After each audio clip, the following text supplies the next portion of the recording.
وسلم صلى الله على محمد. Baiklah, di tengah-tengah kita telah hadir Bapak Al-Ustaz Haji Jagar Tuan Tolong Esos. Warahmatullahi wabarakatuh.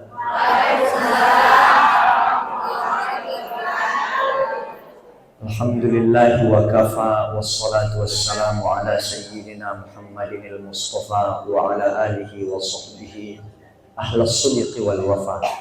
Asyhadu an la ilaha illallah wahdahu la syarika lah wa asyhadu anna Muhammadan abduhu wa rasuluhu alladzi la nabiyya ba'dah. Amma ba'du, yang kami hormati Bapak Joko Widodo, Presiden Republik Indonesia, hari ini tak bisa hadir sama kita. Mungkin beliau berhalangan atau memang tak diundang. Yang kami hormati Bapak Wakil Presiden, Bapak Ma'ruf Amin, juga tak bisa hadir hari ini. Mungkin beliau sedang check up. Yang kami hormati Ibu Ketua Perwiritan, apa namanya? Ahmad Bakti. Oh, Amal Bakti. Amal Bakti. Udah berbakti, beramal pula lagi, luar biasa. Juga yang kami hormati orang-orang tua kita, tokoh masyarakat, tokoh adat, tokoh budaya, ibu-ibu, jamaah, pokoknya semua yang pakai baju seragam, walaupun masih kredit.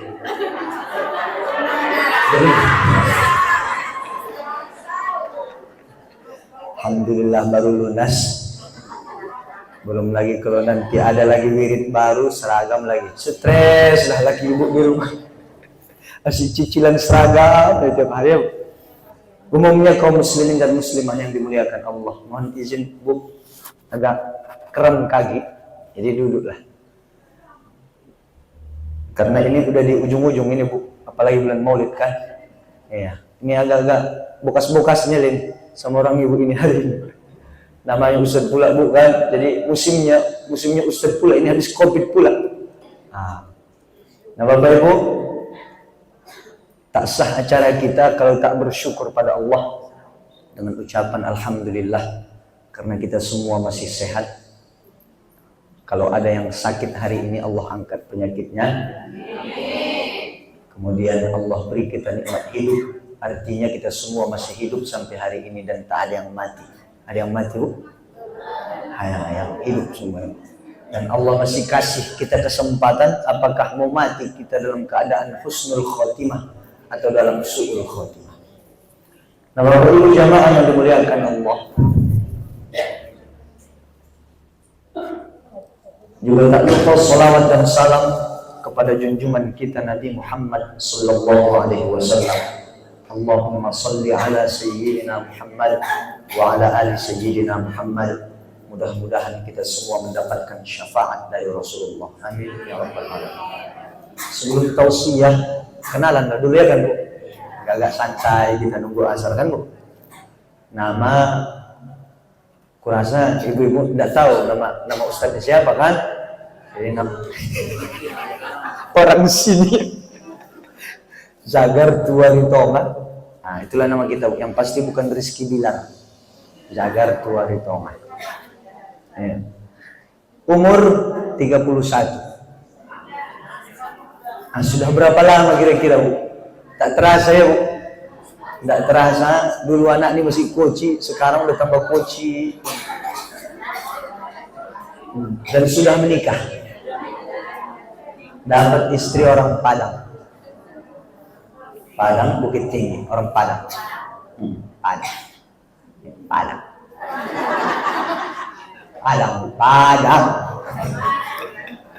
Kenapa orang Padang? Karena ku tanya guru Rambeling pun.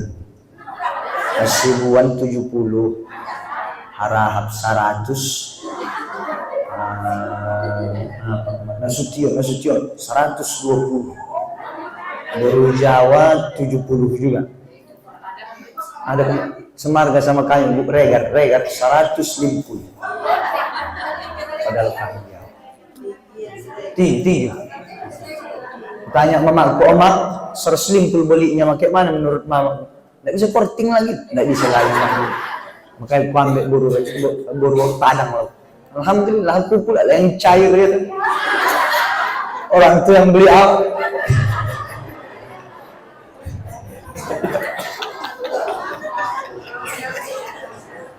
Begitunya lagi mengakalinya itu. Daripada repot awak memikirkan boli ya. Nah, yang pasti tetap tak ada sistem membeli karena adat di tanah Minangkabau udah tak ada lagi tuh. Mungkin di beberapa daerah mungkin masih ada, Padang atau Pariaman masih ada. Tapi kalau kita kemarin Bukit Tinggi tak ada. Tetap yang datang kita ke sana, kalau acara dari orang tuh yang biayai. Kalau acara dari kita yang biayai. Nah Bapak Ibu, sekarang kami domisili tinggal di Kota Pinang. Sudah 1,5 tahun. Selama 14 tahun di Jakarta, plus setelah menikah, adalah hasrat mau pulang. Jadi ditambah Mora tuh, mertua, juga minta pulang ke rumah. Pekanbaru, orang tuh tinggal di Pekanbaru. Jadi diminta kami pulang ke sana karena tak ada kawan orang tuh. Kemudian mertua pun waktu itu tugas di Jakarta sebagai hakim biasa di sana.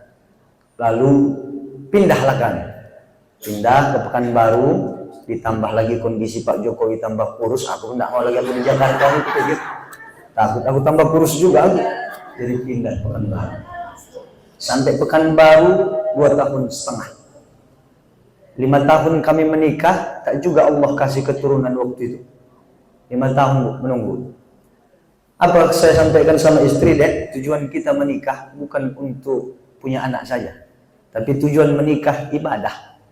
Juga yang paling penting menghilangkan yang haram jadi halal. Maka berangkatlah kita dulu ke Labusel, buang suntuk, rekreasi dulu kita honeymoon. Tahu nyebut honeymoon? Honeymoon. Berangkatlah kami. Honeymoon wa. Berangkat Kota Pinang sah, tinggal di Kota Pinang, sebulan kemudian baguslah badannya. Memang minta pulang Bu, si Jagar tuh betua, ya memang harus di kampungnya lah dia, makanya pulang dia. Pulang di sana dan alhamdulillah baru kami sekarang berumur 8 bulan, perempuan. 3 anak mertua. Pertama perempuan, laki-laki, dan ini yang bontot kami ambil. Total cucu beliau meninggal 2, jadi total sekarang sekitar 6 cucu beliau, dan baru ini perempuan. Aman aku ya kan Bang. Perempuan pula ya, karena perempuan pula situannya kalau orang Padang ya kan. Salosek, paham lah orang ibu itu kan. Nah Bapak Ibu jamaah, waktu tinggal di Kota Pinang pindah kami. Kapan pindahnya? Saking bahagianya orang Kota Pinang pulang putra daerahnya. Luar biasa sambutan orang tuh, sampai terbakar 11 ruko di Kota Pinang. Paslah hari itu di situ kan. Itulah sambutannya.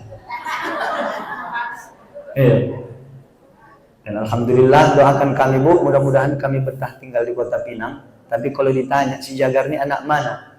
Putra mana ini? Labusel apa mana? Saya putra daerah Labuhan Batu Raya. Kenapa? Karena dibesarkan 3 kabupaten ini sekaligus. Kalau tak ada dukungan dari Labuhan Batu Raya ini, tidak ada apa-apanya si Jagar. Ya kan Bu?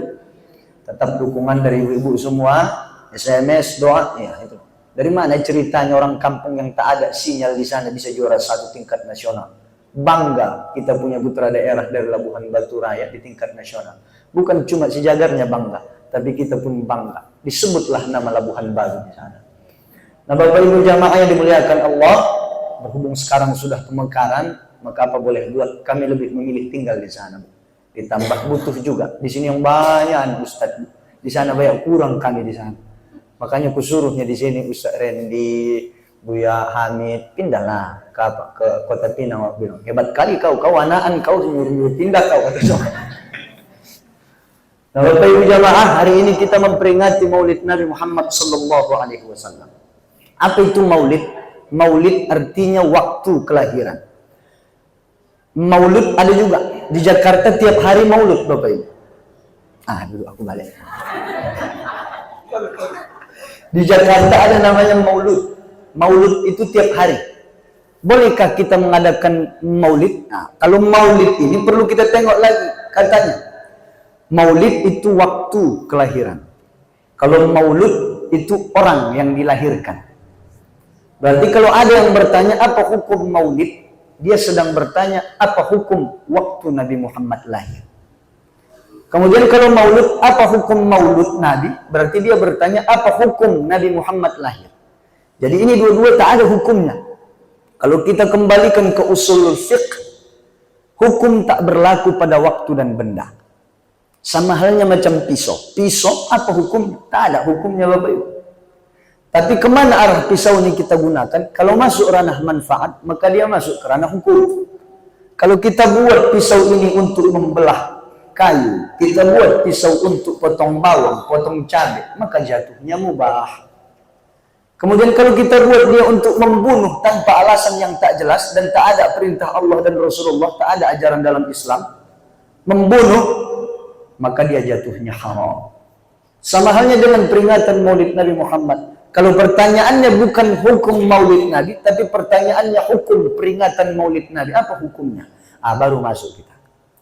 Otomatis kalau kita adakan Maulid Nabi Bapak Ibu, berarti ada yang mengadakan acara ini duluan.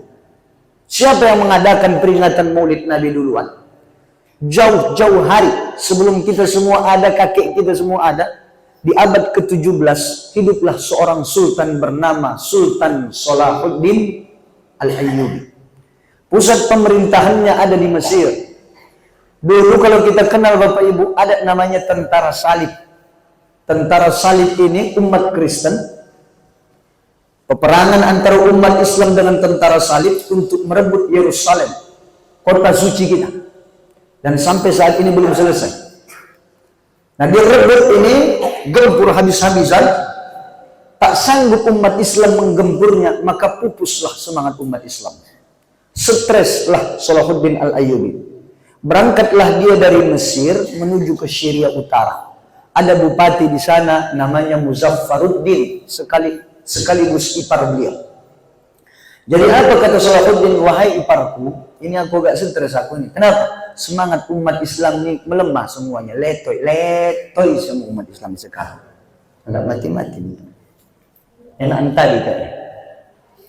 Agak letoy semangat umat Islam. Jadi bagaimana caranya?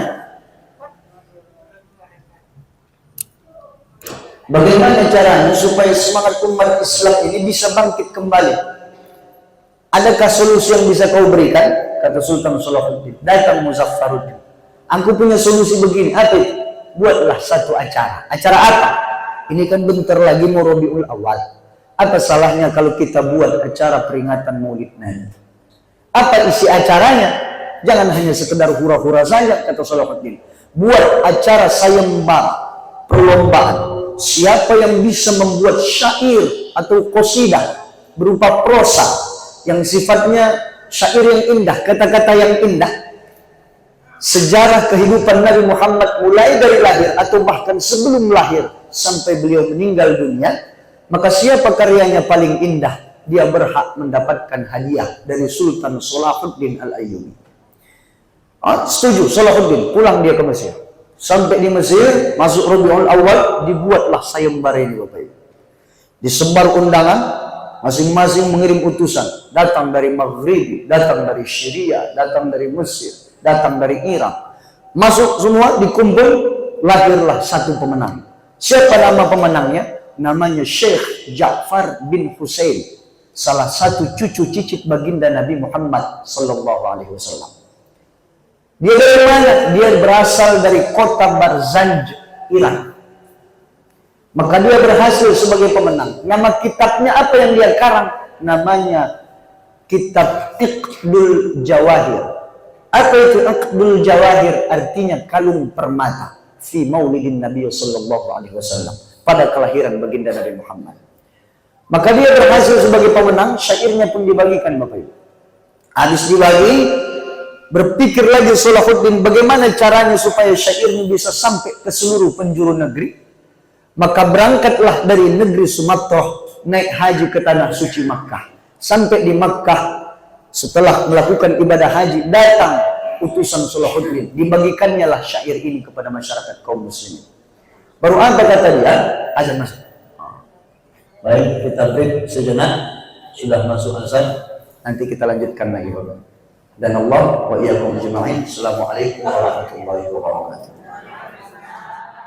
Anta syamsun, anta badrun.